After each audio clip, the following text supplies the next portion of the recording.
ketika memang ada permintaan dari luar untuk memenuhi ada demand yang besar gitu, tapi ternyata supply-nya sedikit, ya kita tetap aja bergerak di situ dengan kemampuan kita, tapi kita bisa memberikan jaminan kualitas daripada kita memenuhi tapi kualitasnya jadi nggak terjaga.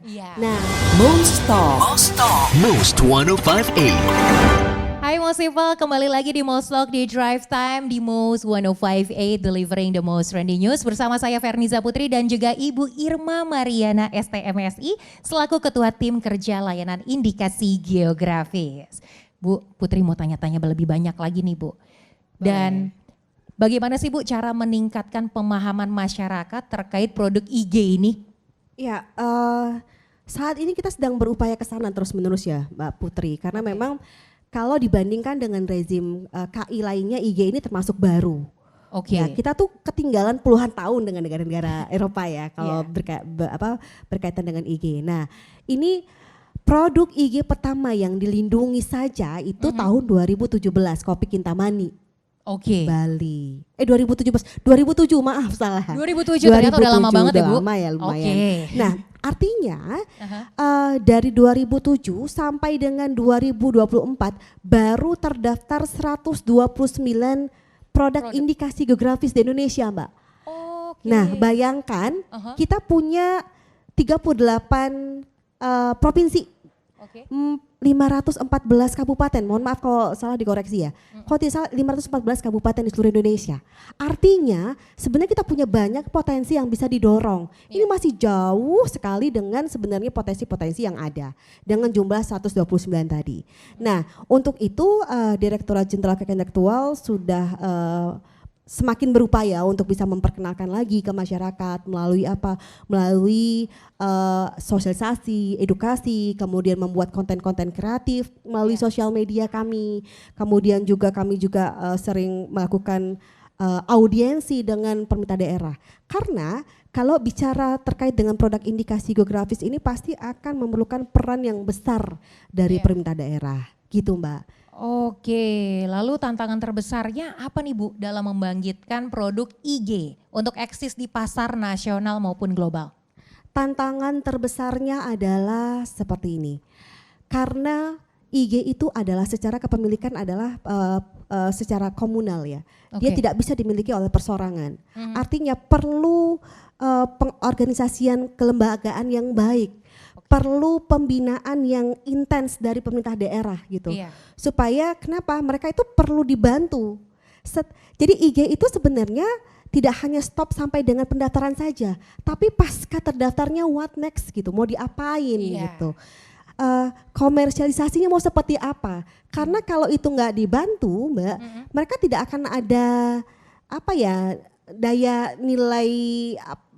daya saing gitu ya, nilai tambah untuk produk mereka. Sedangkan yang kita harapkan adalah ketika sebuah produk dilindungi sebagai indikasi geografis ada nilai tambah dalam produk tersebut. Yang pertama adanya peningkatan harga pastikan. Karena peningkatan harga ini akan memberikan pengaruh yang besar terkait dengan kesejahteraan dari para pelakunya, para pemiliknya, para produsennya, gitu kan.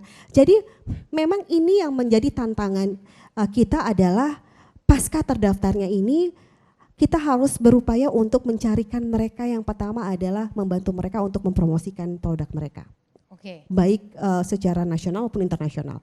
Kita harus berikan panggung ke mereka, misalnya kita bikin pameran-pameran produk IG skala nasional, internasional. Ya. Yang kedua kita harus carikan pasar yang tepat untuk mereka. Karena apa Mbak? Karena kalau kita bicara produk indikasi geografis ini sebagian besar mereka masih terbatas kemampuan untuk memproduksinya. IG ini segmented. Ya. Jadi kadang-kadang kami sampaikan kepada para pemilik indikasi geografis, Bapak Ibu, kita harus menentukan ini, kita mau main di mana. Karena apa? Ketika memang ada permintaan dari luar untuk memenuhi ada demand yang besar gitu, tapi ternyata supply-nya sedikit, ya kita udah kita tetap aja bergerak di situ dengan kemampuan kita, tapi kita bisa memberikan jaminan kualitas daripada kita memenuhi tapi kualitasnya jadi nggak terjaga. Nah gitu, itu yang harus kita carikan pasar yang tepat buat mereka Mbak sebenarnya. Oh jadi disponsori ya oleh DJKI ya untuk cariin pasar-pasar ya seperti apa seperti itu? Nggak hanya DJKI, inilah perlu sinergi dan kolaborasi dari kementerian dan lembaga lainnya. Misalnya di sini ada peran dari Kementerian Perindustrian, ada peran dari Kementerian Pariwisata dan Ekonomi Kreatif, Perdagangan dan lain-lain. Nah, oleh karena itu, Mbak, tahun ini kami punya sebuah sebuah planning, rencana besar yang akan diwujudkan dalam waktu dekat. Kami akan membentuk sebuah tim pengawasan indikasi geografis nasional. Tim inilah yang nanti akan bersama-sama bekerja, bersinergi dan berkolaborasi untuk bisa memajukan sistem indikasi geografis Indonesia lebih baik lagi. Nggak hanya di pusat saja, tapi di daerah juga nanti dibentuk tim seperti itu. Nah, jadi tantangannya besar. Perlu peran dan perhatian khusus dari pemerintah, baik itu pemerintah pusat maupun pemerintah daerah.